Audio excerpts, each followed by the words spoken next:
The London ক্লিনিকে ভর্তি BNP chairperson Khaleda জিয়ার নিয়মিত স্বাস্থ্য পরীক্ষার পাশাপাশি চলছে চিকিৎসা।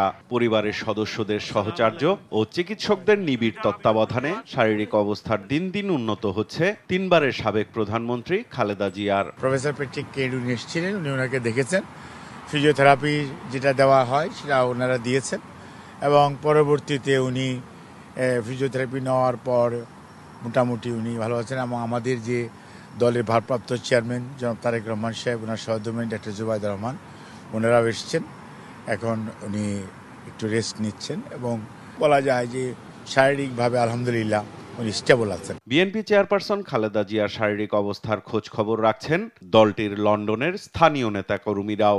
মেডিকেল টিম রা বলতেছে চিকিৎসাগুলি স্টেবল অবস্থায় আছেন এবং ইমপ্রুভ হচ্ছেন। আজকে নিজে হাঁটাহাঁটি করছেন এবং আপনারা জানেন ফ্যামিলির সাথে থাকলে স্বাভাবিকভাবে একটা সাইকোলজিক্যাল ডেভেলপমেন্ট হয়, সাইকোলজিক্যাল সাপোর্ট পান।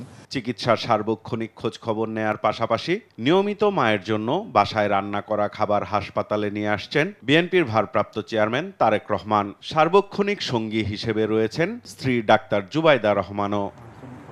বিএনপি চেয়ারপারসনের ব্যক্তিগত চিকিৎসক ডাক্তার এজেডএম জাহিদ হোসেন জানিয়েছেন, স্বাস্থ্য পরীক্ষার সব প্রতিবেদন হাতে পেয়ে খালেদা জিয়ার চিকিৎসায় বাংলাদেশে গঠিত চিকিৎসা বোর্ডের সাথে আলোচনা করে সিদ্ধান্ত নেবে দ্য লন্ডন ক্লিনিকের বিশেষজ্ঞ দল। সাইফুল রিপন, দেশ টিভি, ঢাকা।